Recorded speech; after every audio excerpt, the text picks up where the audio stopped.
I'm really delighted to introduce Ebony Bridwell-Mitchell, who is here from Harvard. And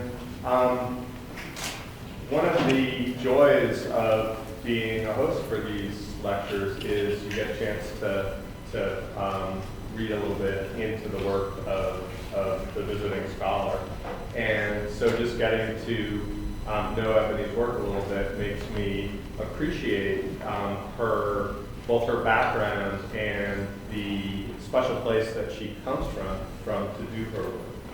And so her background, she's now at Harvard. She's been there since a long time, 2012. 2012, right?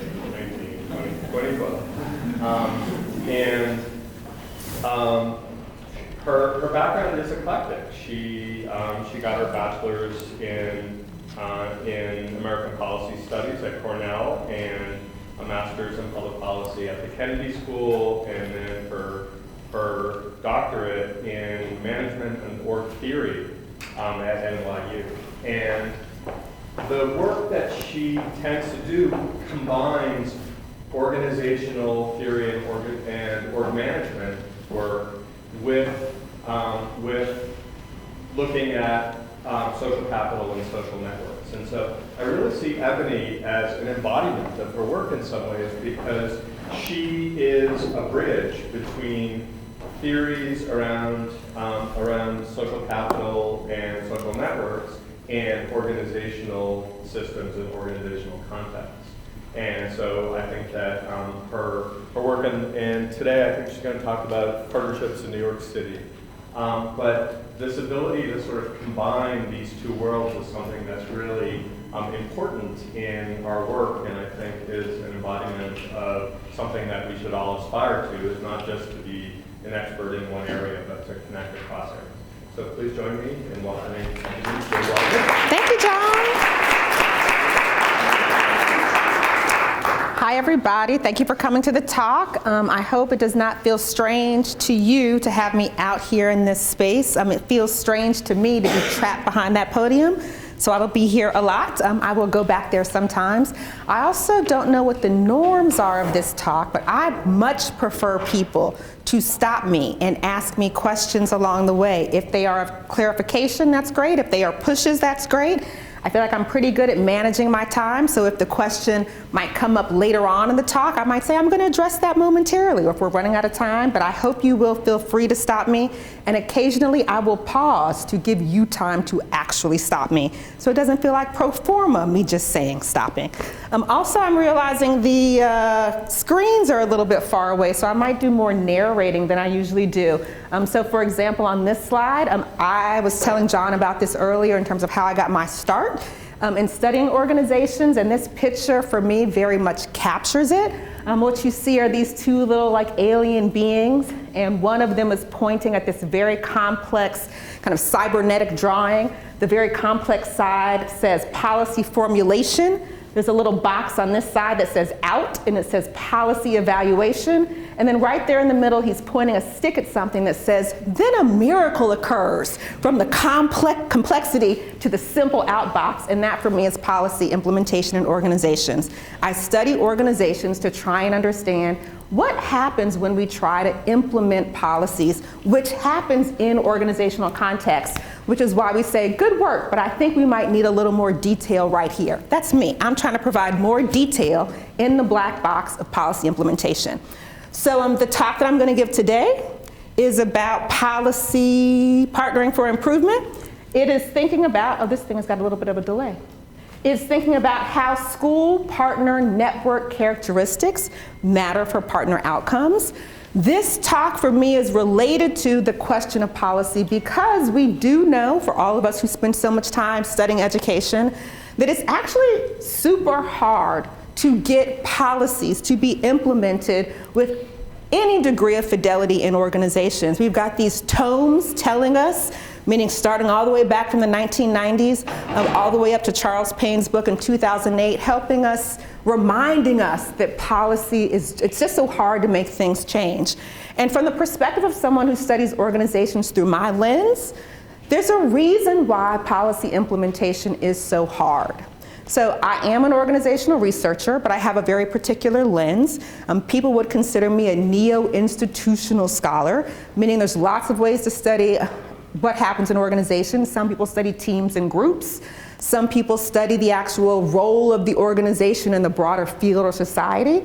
Someone who studies neo-institutional research is interested in how a broader set of forces basically are in place to keep certain practices, beliefs, and structures in play. So I'm arguing the premise of this conversation today is that one reason policy implementation is so difficult is because the current beliefs in schools, the current practices in schools, the current structures in schools, meaning everything from how we organize students into age-graded cohorts to just the school schedule, those kinds of structures, are what we call institutionalized. We, meaning other institutional scholars. Institutionalized means something very specific. It means these beliefs and practices and structures are deeply ingrained. We kind of do them even without thinking, which is why they are taken for granted. But they're also value-laden, meaning important to people because of their own identity or interests, even if it doesn't accomplish what we want. And when we have this kinds of institutionalization, it's much harder to get beliefs and practices and structures to change. And one of my favorite sociologists, there are lots of favorite sociologists, meaning I don't want anyone in the room to feel bad. I have lots of favorite sociologists. One of them is Dick Scott. He talks about the way institutions persisting, he talks about that being undergirded by basically three forces, or what he calls pillars. He talks about the reason we see these beliefs and practices and structures staying in place for so long is because they actually are underpinned by certain cognitive dynamics, by the schema and scripts we have in our minds, the way we tell ourselves, well, this is the way things are supposed to work around here. And those ways of thinking, those mindsets we might call them, very much hold existing beliefs and practices and structures in place. But it's not just these cognitive forces, not just these beliefs or mindsets. It's also something we think about as normative forces, or basically the way individuals and actors more broadly, meaning individuals but also organizations, are embedded in certain social groups. That means there are certain identities we have and certain patterns of interaction that actually encourage us, reward us for conforming to the status quo practices of peers. So there are certain social rewards. In fact, that's the entire way academia is set up. I write my wonderful papers, I send them out for peer review. They tell me it's great when it's exactly what they want to hear. They tell me it's bad when it's not. Normative forces. But also institutions are held in place by regulative forces or certain sanctions, meaning there are risks involved with trying to do something different. Not only are there risks involved, but often there are no resources, like even if you were willing to take the risk to do something different, there might not be any resources for doing it because of existing patterns of resource allocation. And not only if you were somehow willing to find the resources, it just might not be rewarding. Like, why bother doing something if there's not actually any benefit? So between these three forces of institutions, I spend a lot of time studying each one. I'm spending a lot of time today and in my recent work looking at this regulative side, the way resources are distributed. This is the paper that I have written that precedes the paper I'm going to talk about today. It's a study of school partnerships. It basically is a paper that's looking at how the sets of relationships, so if you're looking at this and it's hard to see, what you're looking at is little orange dots and little blue squares. The little blue squares are schools. The little orange dots are partners. This is what the school partner network in New York City looked like, high schools in New York City looked like in 1999. What you should notice, there is a pattern here. It's very messy, so it's hard to see. But one easy pattern to see is that there are some schools and partners on the periphery and some that are much more in the center. Depending on where you are in this set of relationships, it can be more difficult or easy to get a partnership. And if it might be more easy or difficult to get a partnership, that suggests it's more easy or difficult to get access to the resources that partnerships could provide. So being on the periphery over here actually decreases the odds of having a partnership and having to compete for partners. You can't see it very well, but here you have one orange dot at the top and two little blue squares that are schools. So two schools connected, vying for attention from the same partner. Over time, schools that have to compete for partnerships actually have a harder time having partnerships in the long run. So on average, schools that have to compete for partners lose out. So if schools and that means schools with network resources, meaning schools that are closer to the middle versus the periphery, they have better access to partners. Schools that don't have better access to partners are disadvantaged. So let me stop there for now, because that was a lot of setup. Pause. Ebony studies organizations. She likes institutional theory. Somehow regulative forces seem to have something to do with that and the way resources are distributed. I'm going to pause for an amount of time that may feel awkward depending on what the norms are around here, meaning like, I'm okay, I used to be a teacher. I'm okay with the silence that lets people think for a minute. So I'm going to get my water, see if you have questions of clarification, pushes you want to make. Can you say more about who is considered a partner and what types of organizations? So this is a paper that came out in 2017 in AERJ. I only say that because you can see the whole long list of partners. In fact, because the reviewers were insistent that I published the ordered list of who was most central and not, if you go to the supplementary material, you can see all the partners themselves. But these are partners like museums, partners like political offices, universities. It's basically everyone, and this is data that I'll be using in today's talk, so you'll have a little bit more clarity. It's anyone schools in this period listed on their annual school reports as having a community support relationship with. So some of them are little businesses around the corner from a school. Some of them are Marty Markowitz, the borough president of Brooklyn. I saw your hand, Richard. The same question. Okay, excellent. Yeah. Do you have a sense of like the strength or like the commitment that people are like demanding from the partners, right? Am I just printing your name once every year? Yes. Or is it like a single difference? This is all archival data, so there's no way for me to know exactly what's getting transmitted. This is also a study of social networks. The classic measure of that in networks is strength, or just frequency of interaction. So the way I measure the strength of partnerships here is basically how long have you had this partnership, which is just appearances on this document. So it could be somebody, some organization that appears once, provides a resource that transforms the way the school works, and someone who appears 7 times doesn't do anything but drop newspapers off at the front door of a school, which is actually a partnership the school that I worked at had. Probably the first one is stronger in terms of impact, but in my data, the second one would be stronger because it lasted for more years. 1 and then 2. I'm noticing, even with my eyesight, that some of those orange dots have lines that connect them to the more densely affiliated, and some of them are sort of hanging out there by themselves. Yep. I'm just sort of curious, how does that happen?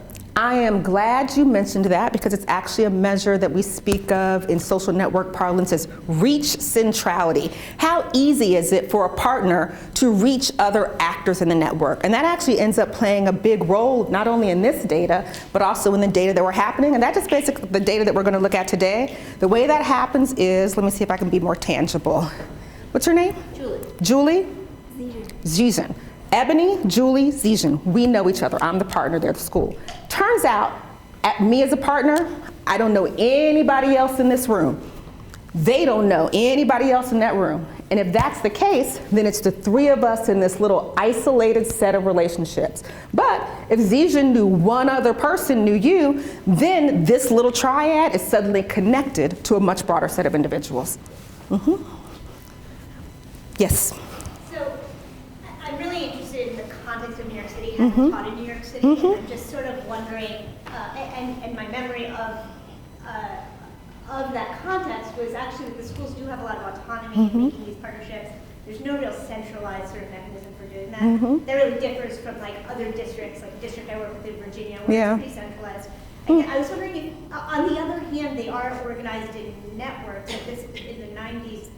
Actually, right at the end of this data set, this was from 99, 2000 to 2004, 2005. In 2002 or 3 is when they organized themselves into like the superintendent's networks. Transitioning out, exactly. I guess I'm curious if you could speak to sort of the work, the governing structure and how that mediates the sort of distribution of partnerships and the strength of the relationships. That's a great question because I can't remember from this paper, but I will show you, meaning from this paper, but I will show you the results from today. My control for the districts schools are in, and it turns out, so we're now just saying district as a proxy for governing structure. I actually have no idea how these, in fact, even though I collected this data, it's all archival. One recommendation that I got was to actually find out what's happening in those partnerships, which is a great idea. But I collected this data in 2005, and it turns out no one in 2005 has any idea what anybody was doing in 1999. In fact, it wasn't 2005, it was 2007 I collected this data. So I actually don't know a lot about, I guess that's the difference between larger scale, quantitative, archival data, and deep, fine-grained qualitative analysis. I can't actually say much about what's really happening. But I can say governance is a proxy, districts are a proxy for governance, and the district you're in does matter in some cases, which you will see in this talk today. This was also, sorry if I interrupt, this was right when Gates funded the small schools, they had to partner with the organization, right? So it was not only when Gates was talking about small schools, this data does span when No Child Left Behind happened, and there was a requirement or a strong suggestion that schools partner. And if I was giving a talk on this paper, so I better speed us up, I have a graph that shows you the steep increase in partnerships right after 2001, 2002. Okay, no problem. So, but this is an important conversation to have because the argument here, or the assumption is, if schools who are disadvantaged have less access to resources, and I mean disadvantaged with respect to their network partners, their network position, that means if it's harder to get resources, then it's harder for disadvantaged schools to improve. The name of this paper is Them That's Got, meaning the big takeaway was that schools that already have access to resources have an easier time getting them. So one would think then, well, if you're a disadvantaged school, it's harder for you to get resources and improve. But that makes a big assumption. That's what this but is. The assumption is that if you have partner resources, you're actually better off. Like, who's to say that's true? I'm an empiricist. We were talking about this before. I want to find out, is that true? So the question that's motivating this study is, to what extent are patterns in school partner relationships, meaning the sets of connections, the kinds of connections we see here, to what extent are patterns in schools partner relationships and resources, and their access to resources associated with key student outcomes. Let me say that one more time. To what extent are patterns in schools partner relationships and resource access, meaning their access to resources, to what extent is that associated with key student outcomes? This is a question that's interesting to me as an organizational researcher. I have lots of interest in the field and regulatory forces, but this is also a question that's of interest to people working in practice and policy in two very particular initiatives. So for example, right now, we've got conversations about networked improvement communities and collective impact. Both of these are initiatives that basically argue that the feature of partnerships supporting schools matter. In the case of network improvement communities, they argue things like, well, if people are working together with schools, if there are partnerships with schools, then these partnerships should have a common problem. These partnerships should have structures for sustainability. These partnerships should have a strong culture. In the people who study collective impact, they also argue that the features of partnerships, the way schools work together with other organizations, matters for improvement if those partnerships have a common agenda, if those partnerships if the partners have continuous communication, if they're involved in mutually reinforcing activities. You can think of the conversation we're having today as a subset of this same conversation about the importance of partnership features. This conversation is about how network content and structure, meaning the features that are of importance, are the structure of the network. And when I say content, I mean the kinds of resources that flow through those relationships. I'm arguing that might matter, or at least I'm asking, because I know the answer. I'm kind of arguing now, but I was asking whether or not content, and structure matter for improvement. Before I go to the research methods, any question on the setup? Alrighty. It's helpful to see Richard leave because I was like, I know a half an hour in, so I know where I'm at in the talk.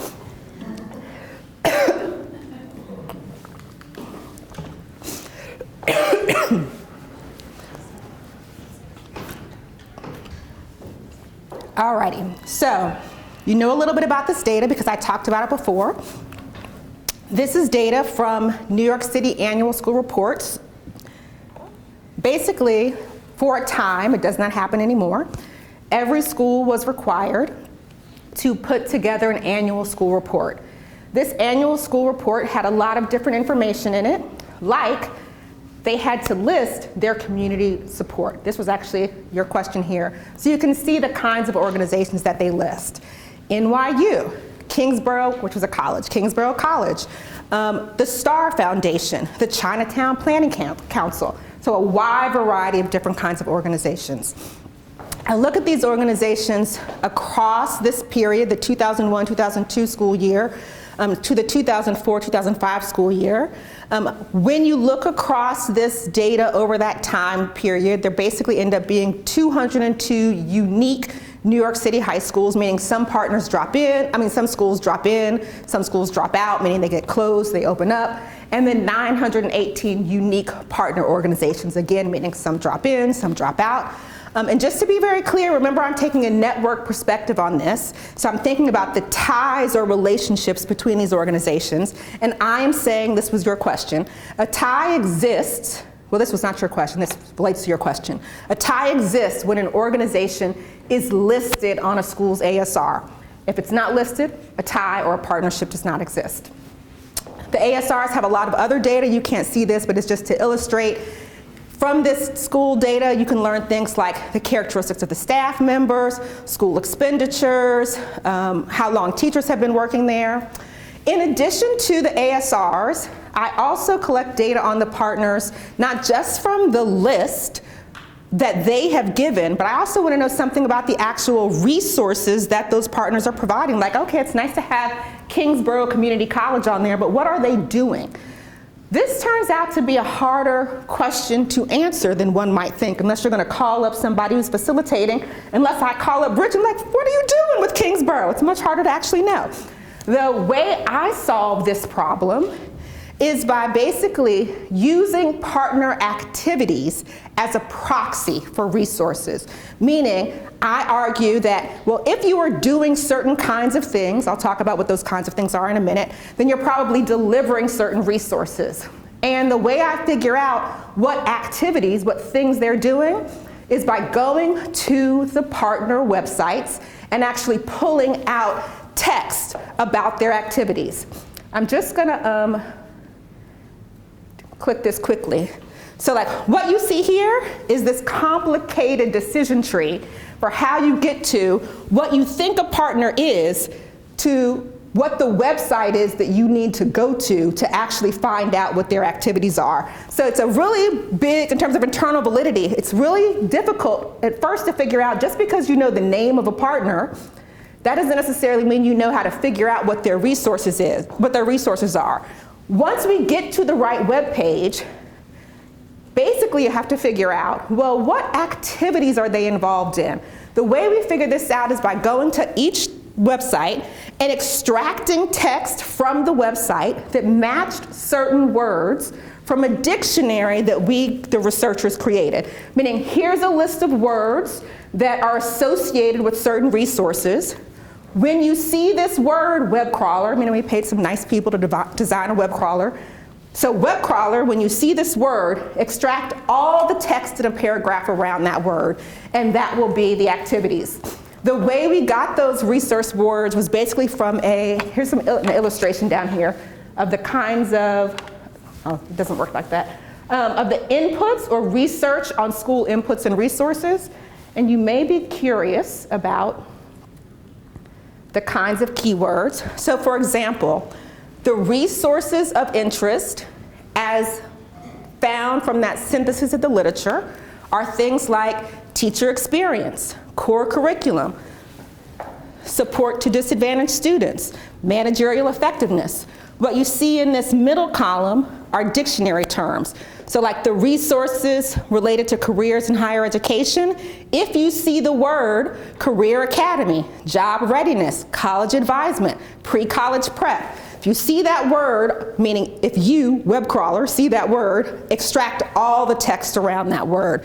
So this is how we figured out what the activities are that a partner is engaged in, and again, where activities are a proxy for resources. There was pretty good agreement, so we had to make sure all of these words were reliably assigned to these resources. Kappa statistic is 0.63, which according to Landis and Koch, totally arbitrary, but everybody loves them. I do too, because we need some kind of standard. Is reliable to the degree of, to the extent that there is substantial agreement. I'm going to stop. Should I stop here or go back to the other slide? This one? Yeah. Okay, perfect. Quick question about the web crawler. Yeah. Could you give a little bit more detail about, did you do that in R? You said you paid someone? I did not design this web crawler. I found a computer programmer and said, here's what I need this program to accomplish. We went back and forth and tested over and over again. If I give you this website, where does this web crawler end me up? Meaning, oh, sorry, if I give you this website, yes, where does this web crawler end me up in terms of the right page? Meaning because a website has many pages. And then does it extract the text that I want? And this was kind of by talking back and forth with the programmer about what the requirements of the program needed to be. I have no idea how to program a computer to do what they did. Okay. On the ASR, is there a limit to the number of partners that I can list? And if so, like, you know, like how the schools want to select? So it's interesting because the limit is based on characters. So if you have a lot of short, if you have NYU, TTC, like if you have a lot of short partnerships, then you have more partners in there. You could potentially get more partners in there than if you had New York University, Kingsborough Community College. So, yes. Can you talk about why you picked this time period? The data was available. That's an easy one. I mean, I would like to say something else, but that is, we've met. That is the truth. Other questions? Oh, didn't like that. Okay. Let me go here, and then there, and then there. One more. Okay. Also a nice thing about the activities that it lets me also code the industry, meaning are these educational services organizations, are these recreational entities? That's going to be important for control variables later on. We'll talk about that. This is definitely hard to see, which is unfortunate, because what you are looking at is, with this data, just knowing what schools, what partners schools choose, and what resources partners are delivering to schools, with just that data, you can basically construct what social network researchers refer to as egocentric networks. But what that means is, in the center, you can look at, in the center, what you see here, all of the circles are schools. The ones in the center are the ego, the one that we should be focused on. All of the little diamonds are actual partners to which they are tied. One of the things that you should be paying attention to on this slide, again, I apologize that it's so hard to see. One thing is that these colors represent different resources that the partners are giving. So here's an orange diamond. An orange diamond means the resource, the primary resource. So when we pulled out all those activities and we tried to count up the words that came from that partner, the biggest set of words for this orange partner were about health and social services. So the primary resource that partner offers is in health and social services. That's one thing to look at. The distribution of colors. So for example, this school has some green, some orange, some yellow, some blue. This school has mostly green and purple. So different distribution of resources to the two different schools. Another thing you should notice, which I know you can't see because it's hard to see even for me, but if you look, oh, it only works, that's what it is. So remember the laser pointers we used to have? And I was trying to use the laser pointer on the screen, but it disappears in the light. That's unfortunate. So another thing you should notice, this is actually related to the question you asked me before about disconnected partners. If you look at this network, some of these partners actually have connections to one another. And the reason these connections, like 729 is connected to 139, is connected to 336, the reason there is a connection between these three partners is because they also have another school that they are serving in common. So the difference between this network and this network is this one actually has a lot more connections between the partners themselves. And this network has a lot fewer connections. So this is a denser set of connections. This is a sparser set of connections.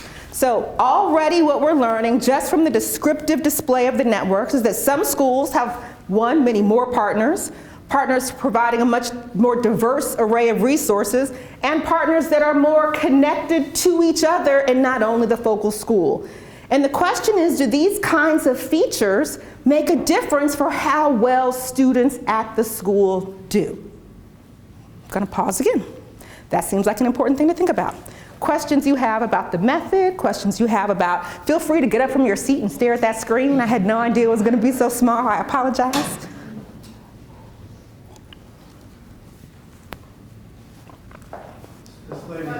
Thank you. Oh, don't bother him. Be nice, please. This is a picky question. Yeah. Again, when you said that the partners are entities ranging from museums to universities to hospitals. So let's say you have a hospital or you have, say, a university, like yours and ours, that have multiple schools or programs. Yeah. Is each school a partner or is the university the partner? So you, for this talk, should be thinking of the school as the center of this analysis and all those partners as having ties to a single school. So I'm using the word school wrong. So Harvard Graduate School of Education, is Harvard University the partner, or is HGSE the partner, and Kennedy School is a partner as well? It's hard for me to say. The only thing I can say is whatever the schools write down is what the partnership. So it could be that the school writes, I have a partnership with Harvard University, but they might really be meaning, I have a partnership with the Harvard Graduate School of Education.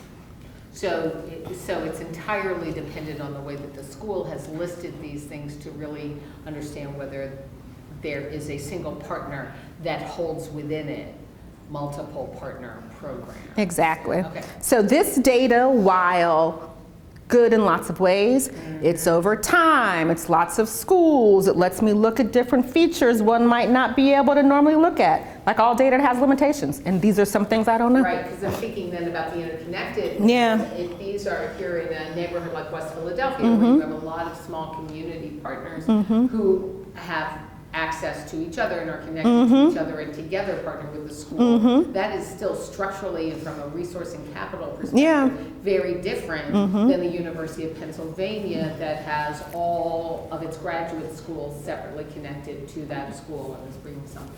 That's interesting because the way I think about that in terms of this picture, like I think about, imagine if this left-hand side was all those small little community partnerships, meaning all these partners connected to one another in a school. What if over here, this partner is UPenn, and it seems like one, but there's really lots of little things that might be connected to other partners and we just don't know because the school said UPenn. Right, so that, but then the interpretation of your analysis Yeah. can't break that out I can because, only yeah, say the that. limitations of what you've got, right. Yeah. Okay. Yeah. So- I think it's intriguing how much you've accomplished using the data that's only available online. And at the time, it was available only in downloadable access files. And I say that in part because for 8 years I was principal of a high school that had 1,200 students and no building. Oh, wow. Huh? And it existed only because of partnerships. Oh, so you held your school in different spaces. That's correct. Which is one of the resources here in this study. About 40% of the classes were actually taught by community partners. That's amazing. So, including Penn. One of the, we won't get into the details of the school, but as I think about my experience with this, and I am very aware that I had to do a lot of things that you don't ordinarily think of a principal as doing. I was among the partnership creators, managers, and so on. Yeah. The faculty and the kids, for that matter, Yeah. were encouraged to reach out for partnerships where Yeah. they needed them. And we actually had to spend a fair amount of time on partnership maintenance. Because they don't always behave the way they're supposed to. Yeah. And the partners don't always behave the way they're supposed to either. So there are dimensions of this. I think I'm just saying this to remind the group that Yeah. there are a lot of teachers. I'm a deep believer, particularly in urban schools, Yeah. that you don't get the access to social capital that students need if you don't do this stuff. So you think you're just making a reminding point. You are actually, at least in my opinion, reinforcing the overall framework for the sets of studies that I do. So the first study is really about how do partnerships form? There is a study that could look at how are partnerships maintained. In fact, Mavis Sanders does a lot of work on that. Then there's a question about, well, what are the effects of these partnerships? The study that we're talking about today is just that last little piece of the puzzle. What effects are there, if any, of having these partnerships? Let me just check our time to make sure, because this one is an hour and 15 minutes, right? Not an hour and a half. Is that right? We end at 3:45? Okay, excellent. There was a hand. Yes, here. So, I don't know if everybody else can see this, but you kind of list down there by the little rhombus diamond Yep. that the partner diamond size is going to be related to the total resources provided. So how did you actually measure? Word count. So for example, if you go to, let me go back to my resources page.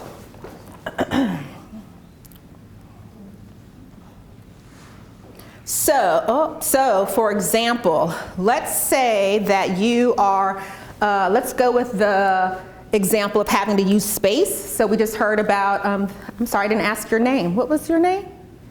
Your name, sir. Torch. Say it again. Torch. Torch. Okay, I heard this could be about my own anxiety, but I heard torture, and I was like, what? I can't repeat it. Okay,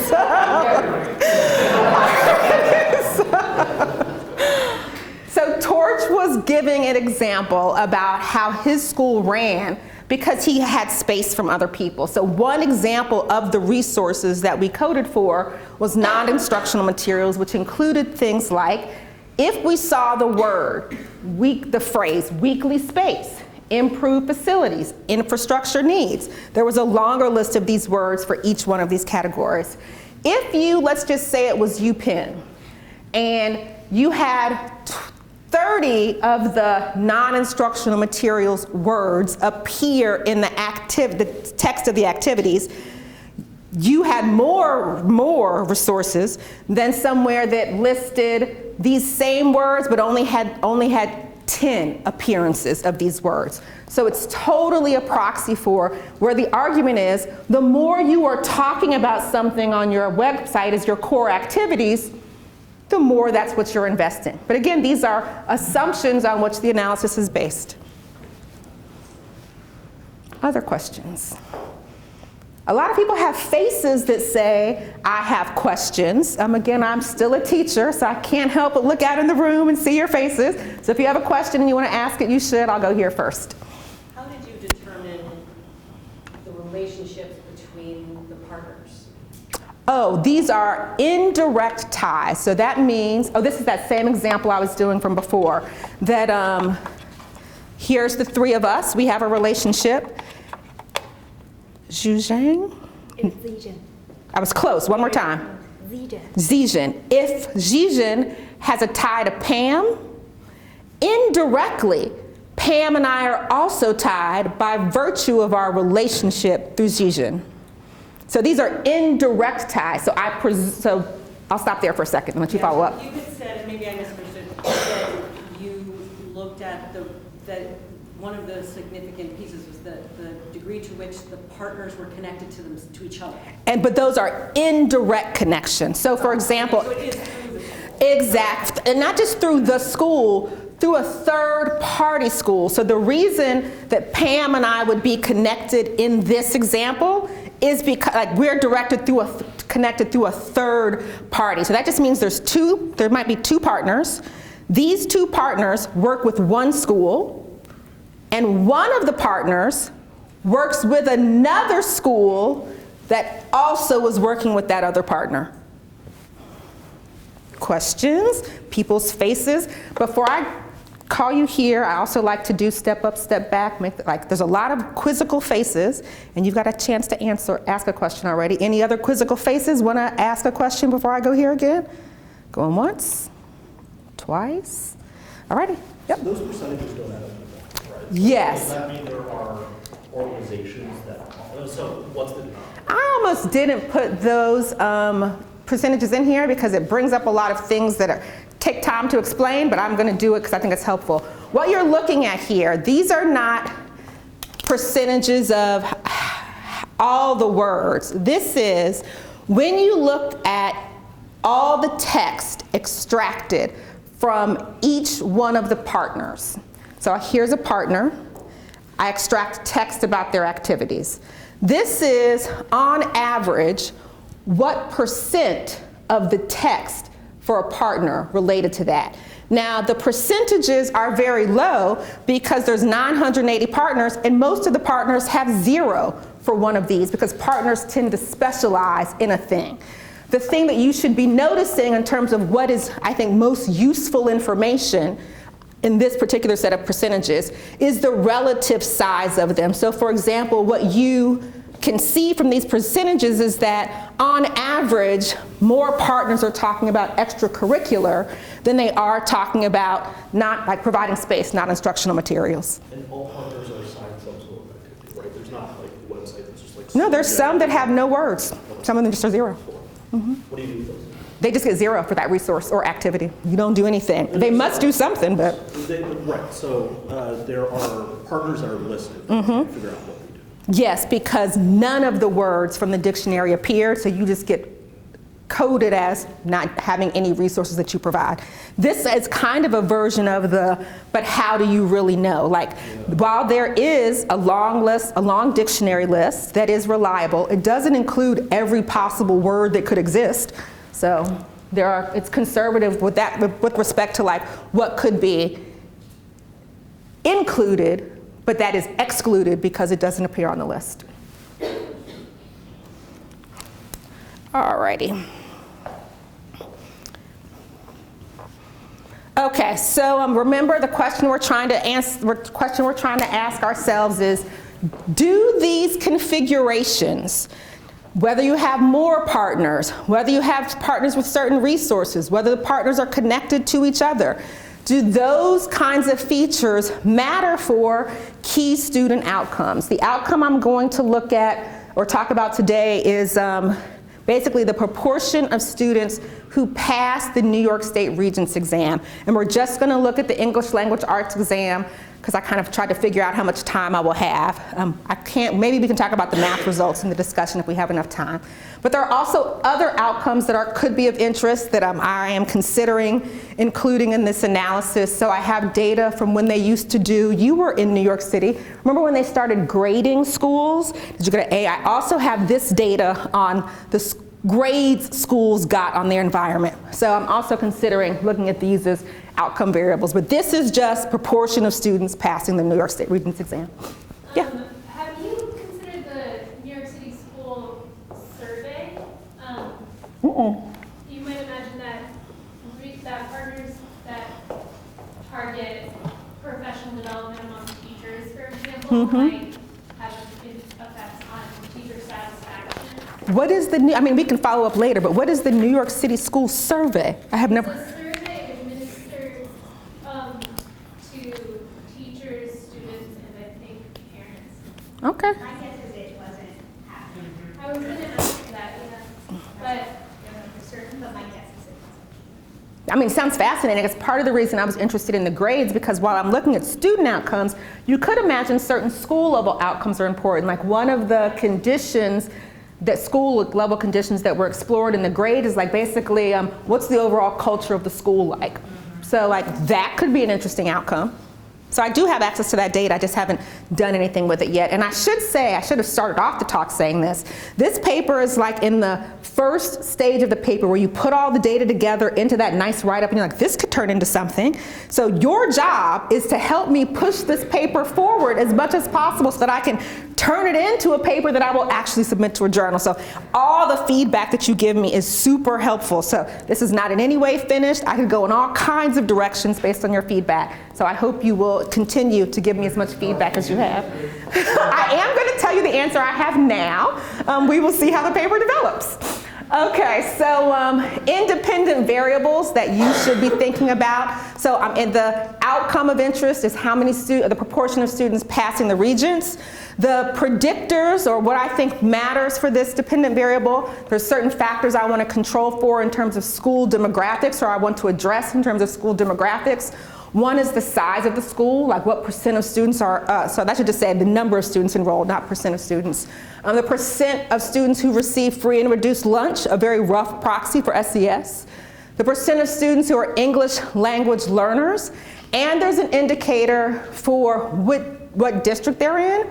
Now I want to be careful because there are actually 32 districts they could have been in, but I could not put 31 indicator variables in this model. So I basically divided or categorized them into what are basically traditional districts versus what at the time New York City was calling alternative districts, where the schools had a little bit more freedom, versus the superintendent's oversight district, 79, which is these schools are really struggling and they get their own district. So there's two indicator variables, but for these different districts.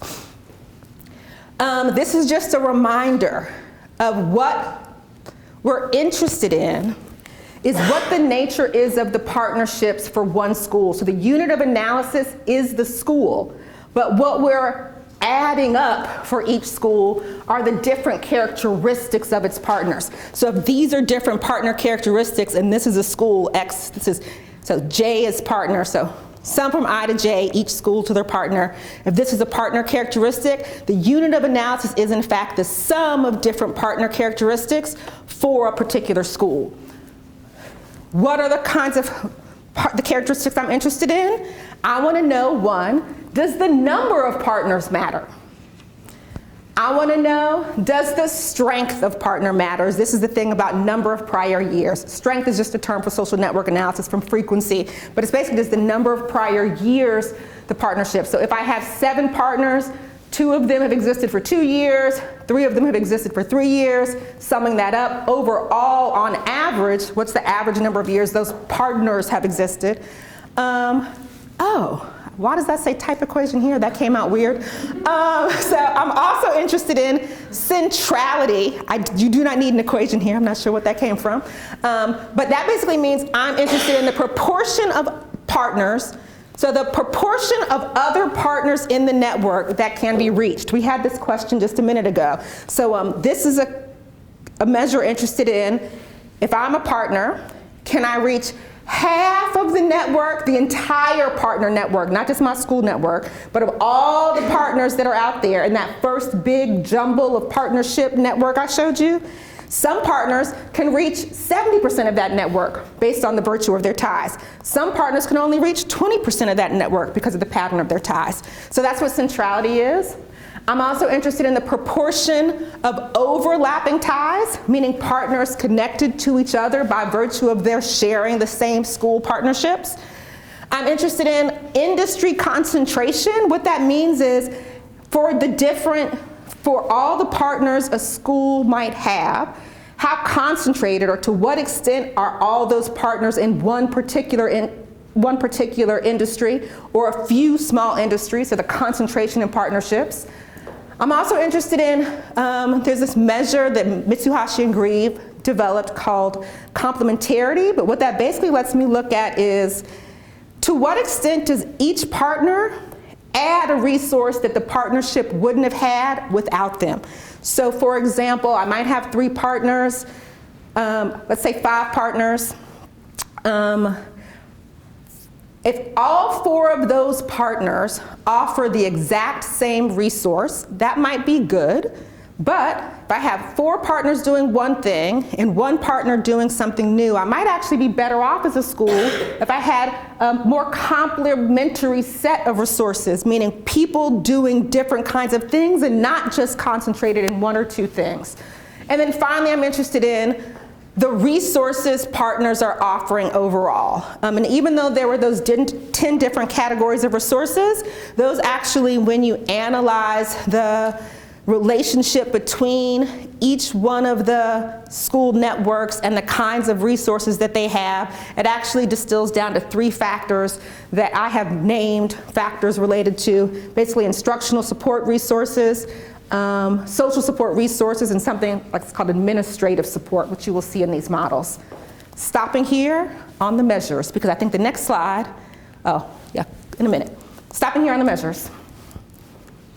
Oh, sorry, yes. So I'm wondering in terms of school demographics, if you found any measure for like existing resources that schools had in terms of funding. Like I guess framework is one of the things for Proxy for that, but like if the school already has enough funding to cover things like health services and stuff, then maybe they would conduct different.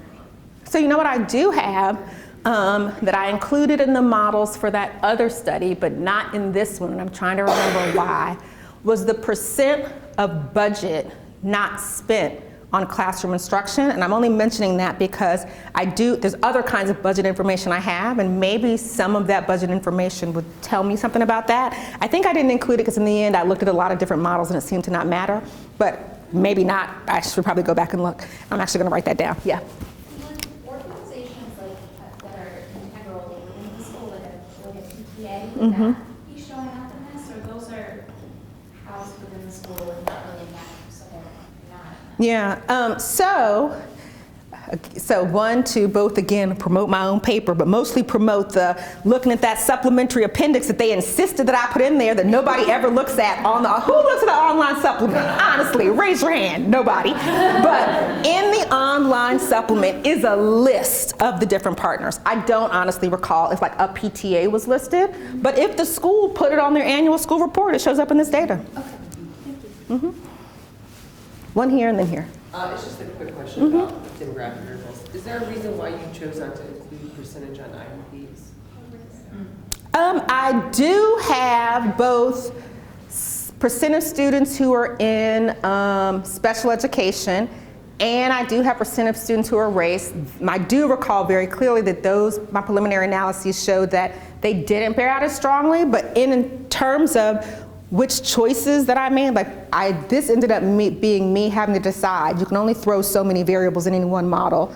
So I put the variables in there where you can learn, where I feel like we can learn the most about in terms of how the effects work, but I could have just as well put race or special education. And you will see some of these demographic factors have an effect, some do not. Those 2 did not happen to have. Thank you. Yep. John? So analysis can drive you crazy because there's so many different things that you can do. Every choice. I'm curious about whether you played around with weighting the different partner network characteristics. Oh, I did not, but say more about what you're thinking. Well, do you have any hypotheses about which ones might be more important than other ones? Because you're essentially weighing each one equally, right? In this basket of characteristics. Yeah. So, I will tell you this. So the way this paper started off, and this actually brings back to our conversation before about policy and practice, it was someone saying to me, well, can't you do some research on networked improvement communities? And I said, well, no, I can't, but I do have some data that would blah, blah, and so part of the variables that I was interested in looking at first were the ones that were matches for those characteristics that the folks who study networked improvement communities, and collective impact measures. So like if I were going to make a hypothesis, I honestly don't have one, but if I were going to make a hypothesis, I would place a bet on those because that's what the practice and policy field is organized around. But I don't know. I'd love to hear what you think some more. Well, you know, like maybe strength of partnership is more important than the number of partners, right? So that would be a hypothesis that would say that maybe strength should be weighted more than number of partners, right? There's all kinds of different ways you could play with this. I guess the first thing to do would be to say, does this equally weighted basket predict achievement? Which, you know. And what about the I haven't looked at any interactions, like thinking about the strength along with certain resources. And there are differences in which kind of resource matters. And in fact, the one big difference, I'm previewing my results in terms of math and ELA results. I don't have any math slides in here, but one big difference is how much the strength of partnerships matters. So with the ELA results, as I will show you in 2 slides, the strength of partnerships has a big positive effect on the math results. Because I think they also have fewer partnerships related to instruction because the instruction effects are smaller. Also, the strength of partnerships doesn't matter as much, meaning how long they've had them. So I suspect there are some interaction effects here. But it's also interesting because schools have less internal expertise. And so they may be looking outside for more, to bring in more expertise in that, right? Yes, but maybe, okay, this is such a side tangent and the slides aren't even in here, but I think that's true, but I think because they have a harder time getting math expertise, I think they have a lot of long-lasting partnerships, but that aren't doing anything for math, which is why the math strength of partnerships ends up having a smaller effect. That's what I think.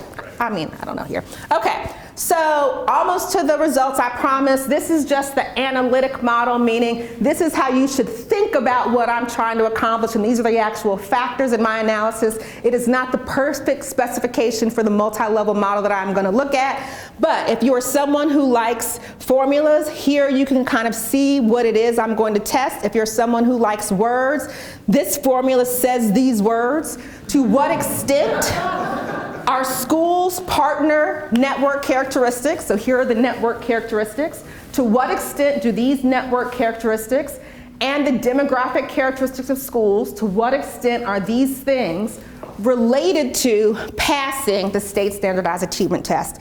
Some things you should pay attention to in this model. I just said it offhandedly, but you should notice if you're someone who knows enough about regressions to even care.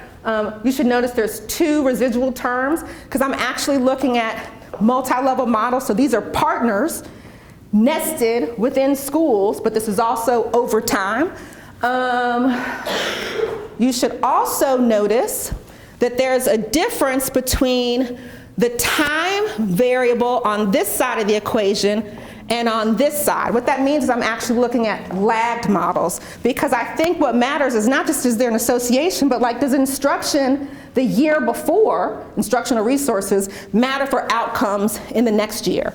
So I'm looking at that, but also I can look at lagged effects over multiple years. So not only does last year matter for next year, does 2 years ago matter for what happens this year? Thinking a little bit about the dosage, like maybe it matters if you have these instructional resources for a really long time.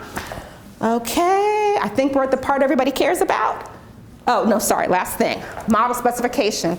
One big thing to note is that, and I know this to be true from my first paper, the likelihood of schools having partners is different. Like every school is different in terms of the likelihood that it will have a partner. But that ends up being a problem, or at least an issue to address in terms of model specification, because it could just be the overall likelihood of having a partner that's driving some of these effects. So I control for that with a nice Heckman selection factor and move on from there. If you're someone who cares about that, good. Ebony has Heckman selection. If you don't care about it, pretend you didn't hear any of the words I said. Okay, so findings. I like to run my models so we can see different pieces at a time. So this first model is so small. How will you, let me go back here and see if you're looking at a blank screen.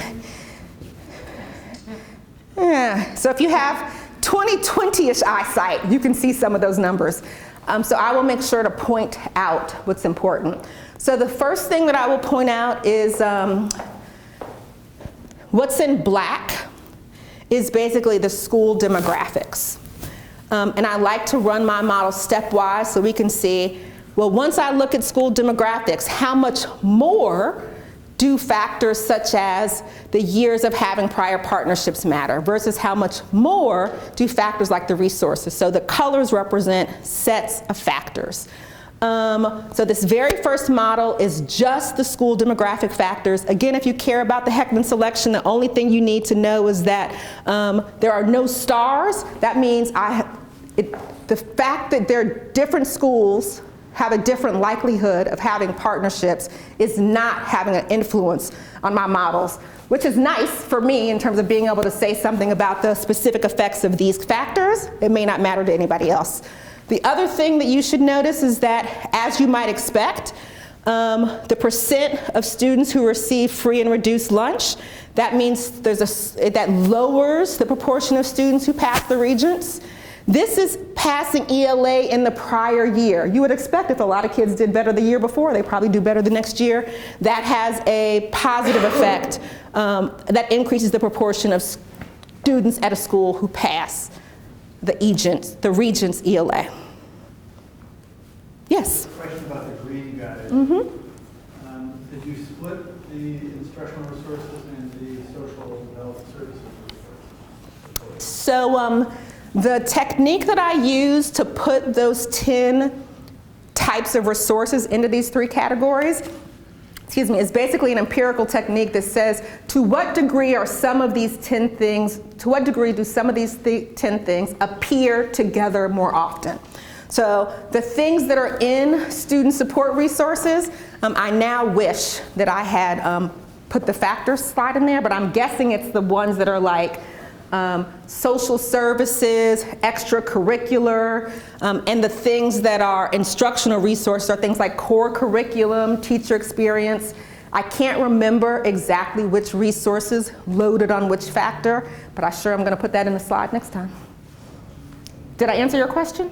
Yeah, I mentioned it in part because in Philadelphia, the mayor has a group of community schools, but his notion of community schools is mostly health and social service supports.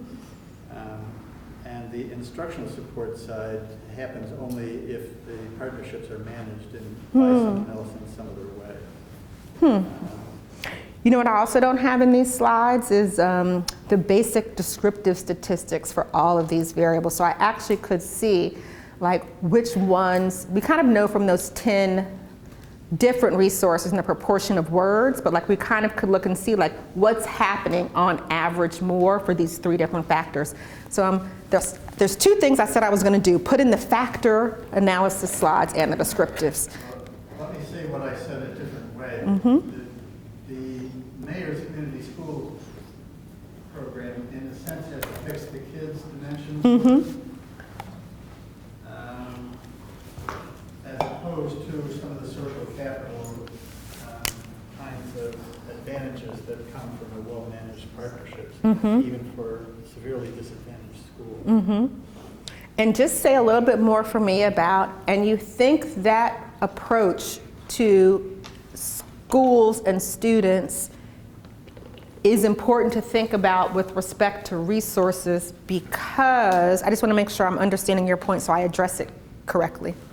Or just so I address it in ways that you feel satisfied. Well, I think there are different hypotheses Okay. on the 2. That's the reason. One is if we feed the kids and have a good nurse and we the health center and they will do well in school. Well, let's look and see what happens. Like when we look at these, like what's the effect of these different resources? We'll see in a second. I don't think it's that the kids will do well in school. I think that when you remove the barriers, so they're doing better in school. And that actually is going to be interesting because you will see up here it says Model 4 with distinction. Most of these models are just passing the Regents. But I do have data, so basically you score on the Regents in buckets. Over 55 is passing, but you can pass with distinction, which is over 85. And this last model is looking at kids, the proportion of students who pass with distinction. And it turns out instructional resources, The effective instructional resources, we'll see it in a minute, let's just go, differs based on whether or not it's passing with distinction or just passing, which I see as a version of removing barriers, just passing, versus helping them improve, having a distinction. So that's what that made me think of. Okay, what do you see here? Bless you. In Model 2, so again in the red, these are the beginnings of our partner network variables, like do these things matter at all? What you see here is that what seems to matter most, here's your hypothesis bearing fruit, John. Years of prior partnerships increase the proportion of students who pass the Regents exam.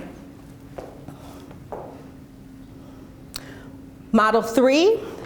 So remember, even though these are nice models to look at, because there are variables in here that I know should be included but are not, both of these models are subject to omitted variable bias. So these are nice to look at, but we want to look at the full model here. So here we are looking at now how much does instructional resources, student support resources, and administrative resources matter on top of all those other things that we've controlled for. And what we see here, when it comes to passing the Regents exam, student support resources, so those things like health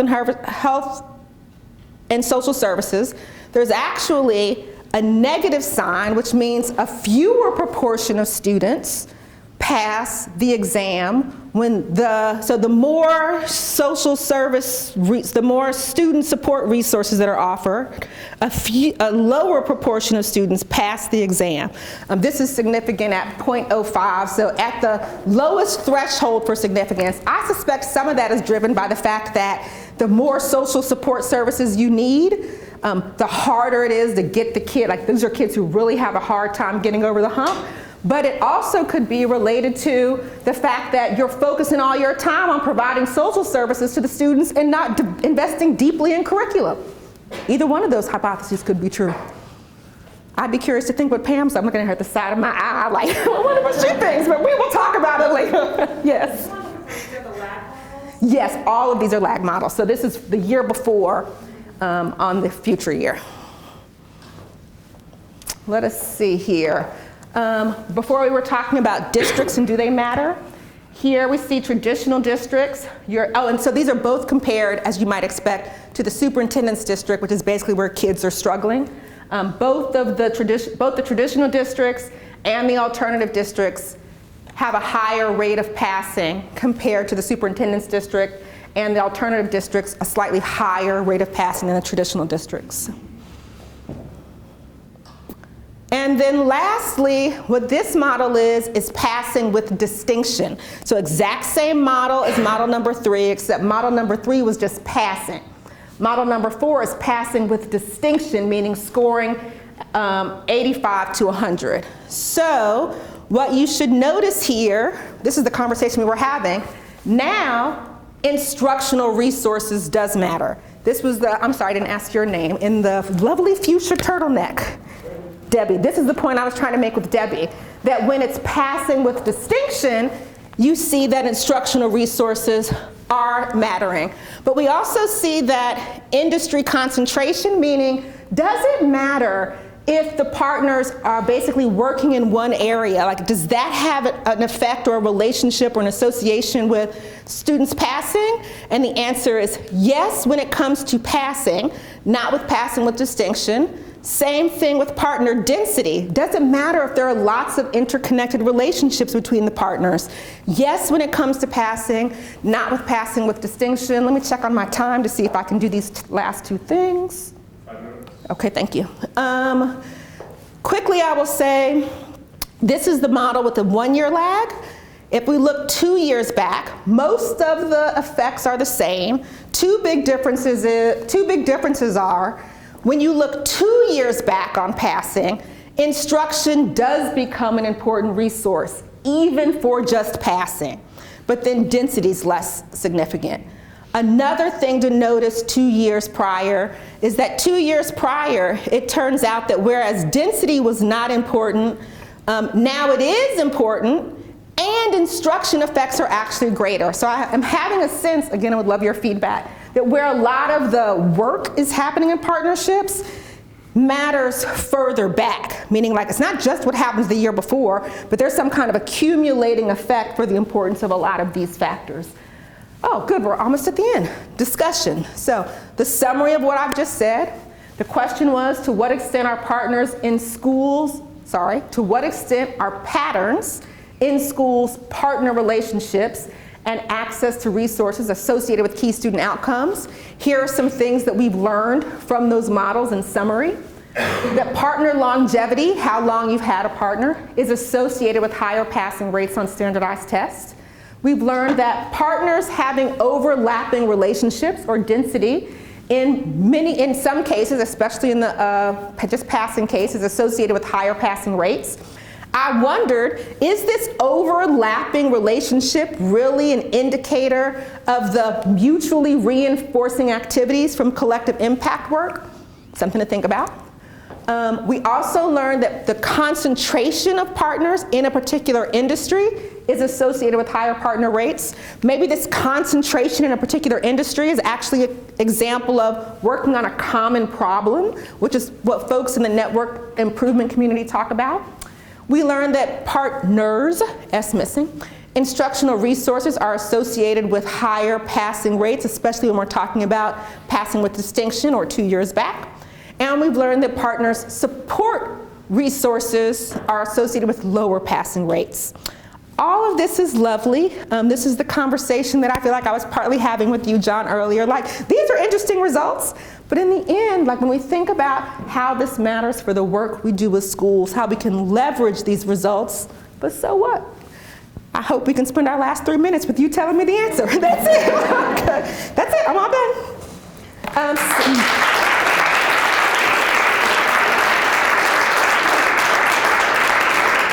I will take as many thoughts, questions as you want until someone pulls me off the stage with a hook. Lingering questions? So you just learned a lot. If you stopped and said, Ebony, here's how I would want you to frame this paper to talk about the problems I know are most important in education. Like, what would you want me to do? What do you think is most important about this? I like to give, I guess, equal airtime. This is not like Congress where you just get on there and get to say whatever you want. Equal airtime. Are you sure? This will probably be the only question that can get asked given the time that's remaining. You also have had a lot of airtime. Go once, going twice. Rich. So at the elementary school, Penn Partnership School, we have currently 57 partner programs. 57. So you weren't constrained to that tiny little space on the ASR. Well, I had to create a lexicon and a system for actually identifying these, because when I started the work, there was just a binder with some paper similar to what you were doing. So what has been a struggle for me in terms of evaluating what we're doing is that even now, we have limited capacity to determine amongst 57 different programs, many of which touch each child in many different ways. One child could be getting served by 2 programs, could be getting served by up to 20. How do we actually determine the impact of any of this? And so it's been interesting. I've been trying to suss out, and I'm a qualitative researcher, not a quantitative one, so a lot of that was over my head. I'm going to be studying these slides later, but it's trying to figure out, I don't believe that we can tell what that impact is on the individual students. And so it's been interesting listening to you and seeing you trying to find what that collective impact is. But we are trying to do that. We don't believe that we can say that Julie benefited from X, Y, and Z program in these different ways. But what is the collective impact of this network of partnerships? So I don't know if it's a thought or a question. It's a super helpful one. I do think one thing that we have learned from this is that we may not know for individual students, but we may know for certain types of students. Like for the types of students we're just trying to get over the line to pass, the kinds of resources they might need from a particular partner are different than the resources of students who we try to push them even further in terms of like having distinction or like doing even better than they're already doing. Like that seems to me to be something I feel fairly confident about in terms of what we're learning here. Also the importance of this common problem or mutually reinforcing activities. It seems like it's important not to just have 57 random partners, but that they are somehow working in an overlapping way together somehow to get a thing done. Yes, ma'am. I'm interested in how the partnership forms. Me too, that's what my last paper was about. Because what I've observed in the Philadelphia School District is in many cases, the external partners went to the school. and said, Exactly. I want to do X, give me these kids, Mm-hmm. or whatever. And now they're trying much more to get the school to go after the partner to ensure that what the partner does Mm-hmm. really addresses the school's priorities rather than the partner's interests. I have no idea how well they've done trying to make that transition, but I think that's a hugely important area. I totally agree, and in fact, I tried to construct a variable for this study that was the match in a school's resource needs and what a partner offers by, for example, looking at the proportion of students in a school who are free and reduced lunch and the number of words a partner might have listed to providing support to disadvantaged students. And I kind of tried to think about, like, how can I construct a variable that will basically be an indicator of the match, where there's more need for students of disadvantaged, where there's more need for disadvantaged students, the partners are offering more of that resource. Try as I might, I couldn't get a measure that performed reliably, meaning when you actually looked at what it would predict for individual schools that you actually knew the answer to, I couldn't actually get a measure that would predict reliably. People have ideas, that's my hook. If people have ideas, I would love to, I really tried to do that. I think that's super important and I couldn't make it work. So I'm going to just use a pinky bump here, and if you want to stay afterwards to talk more with Ebony, that would be delightful. But join me in thanking One thing I asked Ebony was, how did you get here? And fortunately, she said that she took the train. Because Take out my frame this photo. wonderful framed poster of the talk, and we would have had to ship it to her if she didn't take the train, but Happy to carry it home. Thank you. If someone get a picture, what happened to the communications man? That was the perfect photo